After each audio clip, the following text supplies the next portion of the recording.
Satellite television की शुरुआत हुई, ज़ी टीवी, सोनी, स्टार प्लस।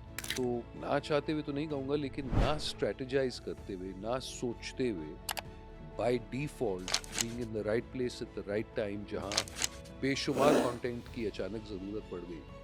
जो लोग मुझे जानते थे और जो मुझे on stage as an actor देख रहे थे, उन्होंने कहा कि यार तू ये टीवी भी कर ले, वहाँ पे तो पैसे भी नहीं मिलते, ये लोग तो पैसे भी देते हैं। अब शौक तो था हमेशा बचपन से, लेकिन मैं ट्रेन्ड फ़िल्म मेकर था, यूटीवी के लिए काम कर रहा था, थिएटर पैशन था, ज़बान अंग्रेज़ी थी, हिंदी में काम किया नहीं था। तो सर थिएटर से मूवीज और थिएटर मूवीज में से फिर शाहरुख खान थिएटर से टेलीविज़न, जो प्रोग्रेशन हुई प्रोग्रेशन जर्नी जी की। हाँ वो तो आप थिएटर से तो थिएटर कर रहा था, हम्म, मैं इंग्लैंड गया to study as a film maker, वापस आया और मेरी जो गुरु थी उस्तानी थी, हम्म, हीमा देवी मरहूम। उन्होंने कहा कि कोई सब कुछ कर लिया है, मर्डर मिस्ट्री, एगाथा हम्म, क्रिस्टी, ये वो, लेकिन हमने साथ शेक्सपियर नहीं किया। हम्म, तो ऑब्वियसली शेक्सपियर अटेम्प्ट करना इतना आसान काम होता नहीं है, हम्म, और वो भी हैमलेट प्ले करना। तो वो करते कराते, क्योंकि उन्हीं दिनों सैटेलाइट टेलीविज़न की शुरुआत हुई, ओके ज़ी टीवी, हम्म, सोनी, स्टार प्लस। तो ना चाहते हुए तो नहीं कहूँगा, लेकिन ना स्ट्रैटेजाइज़ करते हुए, ना सोचते हुए, by default being in the right place at the right time, hmm, जहाँ बेशुमार कंटेंट की अचानक ज़रूरत पड़ गई।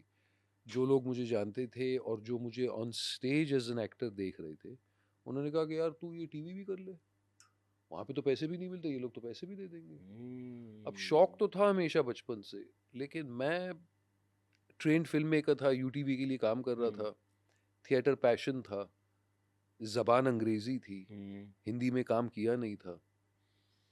तो एक अजीब-सी कशमकश, फिर मैं जिस कंपनी में काम कर रहा था यूटीवी में, वो बॉस जो थे मेरे, बहुत अच्छे इंसान हैं, रॉनी स्क्रूवाला, और वो हम्म, खुद थिएटर एक्टर थे। तो मैंने रॉनी से हार्ट टू हार्ट बात की एक दिन, और मैंने कहा यार ऐसा-ऐसा है, क्या करना चाहिए? तो कहता है if that's what you are interested in, जाओ 1 महीना आज़मा कर देख लो, हम्म, यहाँ तुम्हारी नौकरी है, अगर मज़ा नहीं आया तो वापस चले आना। ओके तो वो कहते हैं ना, एक बार फिर गाड़ी शुरू होती है, तो हाँ फिर मुड़ना बहुत मुश्किल है भाई। तो फिर एक बार वो खून पटरी मुंह पर को लग निकल गया गई, था पिंक फ्लॉयड कहते हैं ना 10 इयर्स हैव गॉन बिहाइंड, तो वैसे ही नहीं बात पता है। चलता एक से एक, तो दूसरे जी से टीवी से दूसरे। स्टार्ट किया टीवी का करियर जी टीवी से। हम्म, आघोरी एक हॉरर शो था जो हम बैंगलोर में करने गए थे, बड़ा ओ मज़ा आया था। आघोरी बाबा और श्राप और खून की हम्म उल्टियाँ और ये सब जंगल में और एडवेंचर, नाइस तो नाइस बड़ा मज़ा आया अच्छा था। ये जो पाकिस्तान इंडिया हम कंपैरिजन करते हैं हालांकि बनता नहीं है क्योंकि वो बहुत बड़ी इंडस्ट्री है हमें एडमिट करना चाहिए उस चीज़ को और वो बहुत फैली हुई है वो किसी एक शहर तक मुहित नहीं है अब तो ख़ास तौर पे वो खुद अब कहने लगे कि पैन इंडियन सिनेमा अब वो सिर्फ बॉलीवुड नहीं रहा बिल्कुल, आई गेस उनका जो साउथ का सिनेमा है वो बॉलीवुड से ज़्यादा बड़ा हो चुका है बिल्कुल।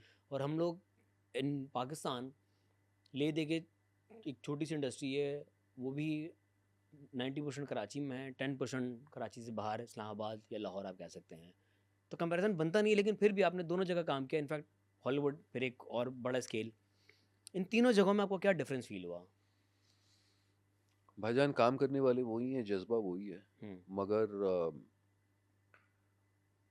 वहाँ पे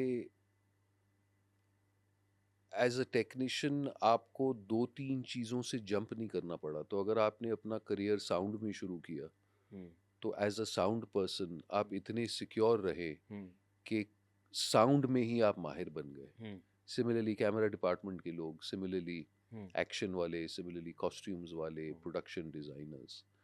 और दूसरी चीज़, टाइम इज़ मनी।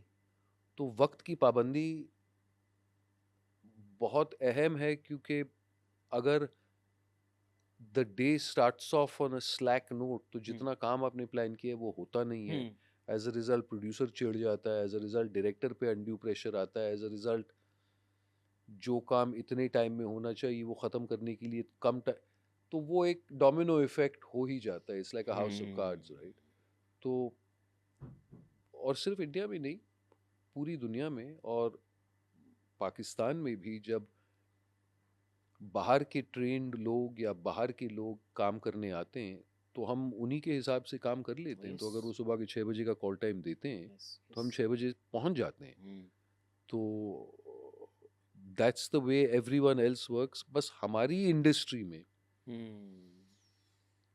वो लाहौर में फेमस वर्ड्स है ना कि इजी हो जाए सर, सब हो जाएगा। तो कभी कभार वो ही होता है, लेकिन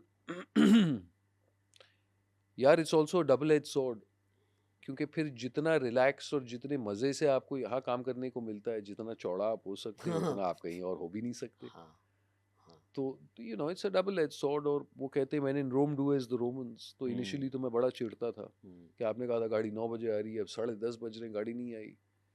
अब मैं और रिलैक्स्ड हो गया हूँ। तो मैं कहता हूँ कि यार जैसे भी चल रहा है चल ही रहा है ना। So there is a method to the madness. I guess दोनों इंडस्ट्रीज में, या अगर हम ओवरऑल बात करें हॉलीवुड भी मिला लें, तो प्रोफेशनलिज्म का बहुत डिफरेंस है। वो स्केल 1 to 10 में ना, वो एक अगर 10 पर है, एक अगर 7 पर है, तो हम कहीं 3-4 पे चल रहे हैं। सर सिर्फ प्रोफेशनलिज्म की ही नहीं बल्कि इल्म की, एक्सपोजर की, तौर तरीके की, पंक्चुअलिटी की, उसमें सब आ सेट जाता है। के डेकोरम की, ओह यस, बहुत सी चीज़ें, ओह यस। राइट। तो अनफॉर्चुनेटली अगर हमारी आवाम में वो एक्सपोजर नहीं है तो हम कैसे एक्सपेक्ट करें कि वो उस तरह बिहेव करें। और ख़ास तौर पे आप अपनी टीम रखकर उन्हें ट्रेन भी कर सकते हैं कि वो आपके तौर तरीके से और इंटरनेशनल तौर तरीके से काम करें। अनफॉर्चुनेटली हमारे पास इतना सस्टेनेबल काम नहीं होता कि हम उस टीम को काबू रखें।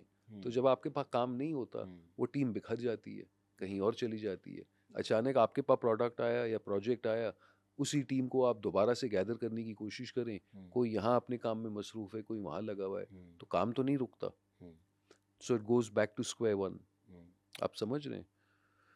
तो ये छोटी छोटी चीज़ें, लेकिन मुझे पूरा यकीन है कि वक्त के साथ साथ, क्योंकि हम बहुत ही शातिर दिमाग की कौम है यस, और हम में हुनर की कमी है और नहीं, बेहतरी आ रही है और ग्रेजुअली। बेहतरी आ ही रही है, एक्सपोजर आ रहा है, समझ आ रही है।